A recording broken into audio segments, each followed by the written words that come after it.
I also had the fear of Like, I don't think Kobe gave a shit.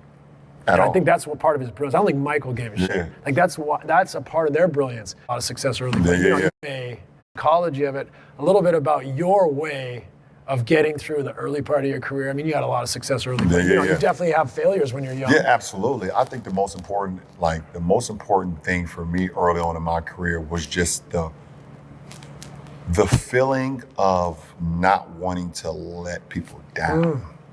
I had to get over that. 100%.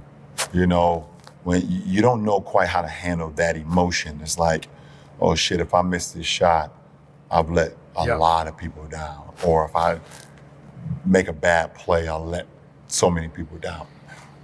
I think once I got out of that, and it took years. Sure. Like it took years for me. Like even like my second time in the finals, like my first year with the Heat, like I wanted to win so bad that I also had the fear of letting so many people down.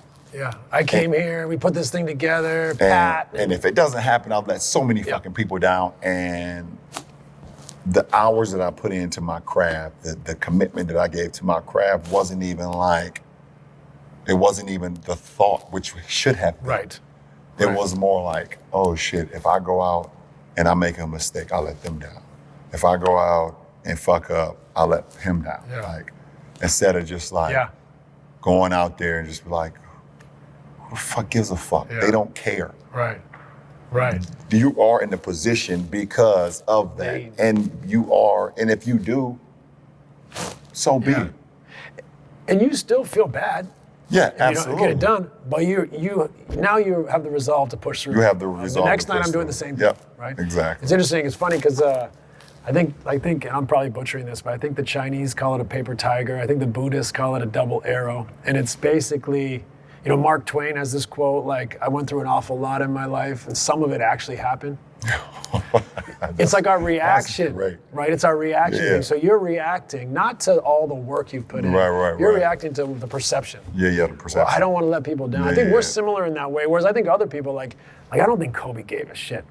At all. I think that's what part of his brilliance. I don't think Michael gave a shit. Like that's a part of their brilliance. In a way, other people, we had to get the scars through that stuff, right? And so I was the same way. I think you perseverate on the negative rather than I'm building towards something here. Right? I'm building towards something here. I'm putting in the time. Rely on the work. Don't rely on the perception. For sure. This false reality. And I think it's funny. I mean, we're getting into the mind here a little bit. Yeah, for sure. I mean, mind the game. Mind the game. But no, I mean, but I agree. Like it takes, like the best teacher in life is experience, and it takes time. It takes time for you to depend on. Everybody is a different individual. Everybody's mindset and the way we're wired, our wiring are all different.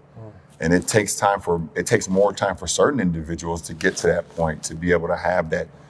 You need the scar tissue built up and able for you to be able to persevere through. That's right. And it took me time, 6, 7, 8 years into my professional career to finally get to a point where even if I did kind of zone out a little bit, I knew, exactly how to I know how to get back in there. I know how to get back into the rim of things. It was a flick. I was refocus right away. Refocus. Oh, I've been there before. Yeah. You've been there before. Okay, what is it that you can refocus? You know what I'm saying? Yeah. So I think it took time for for me to get to that point. And but I think experience, man. We all will get to a point. For the younger generation ball players, when you guys coming up, men and women, you will know when that moment is for you, that it just clicks. Yep. All right. So I guess, the argument that people been making, they started comparing LeBron to Michael Jordan. All right. That's got to be confirmed by LeBron and Nash in this instance. Here we have LeBron actually admitting that he had fear, all right, in the finals in 2011, right? A finals where he ended up averaging 17 points a game, right? And for all you guys who say, he's better than Kobe because Kobe was never a sidekick, Okay, Wade averaged over 20-something points in this finals. LeBron averaged 17 points, right? Just to be clear here. All right, so that finals, I think there was many fourth quarters where he either scored 2 points or scored 0 points. Just like this past, playoff round against the Minnesota Timberwolves. Okay? But here, speaking with Nash, he explains that he was fearful during that time. And this is why he got the results. And he said it took him time to get rid of that fear because he didn't want to let people down. Okay? Now, Nash, and I'm hoping that Nash still has this job after bringing this up. But Nash brings up the thing that these LeBron stans fear the most. Because, when we're making this argument about MJ and making this argument about Kobe being better than LeBron, all right, we talk about that mentality. We talk about that, being that killer instinct. All right, we talk about that thing inside the mind. Right, that is just stronger. The stronger will than LeBron. Nash brings it out. He said he don't feel Kobe or MJ had that. LeBron agreed. Case closed. Case closed. Right? This is what we're trying to say. All these years, this decade or more, we've been trying to say the difference.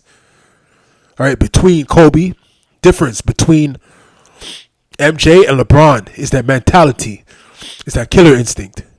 And here you have it, on a platter. Right? Like I said, I hope Nash still has his job because this is a bad look for, LeBron's case being the GOAT. Because how could you be fearful as a GOAT? It's impossible.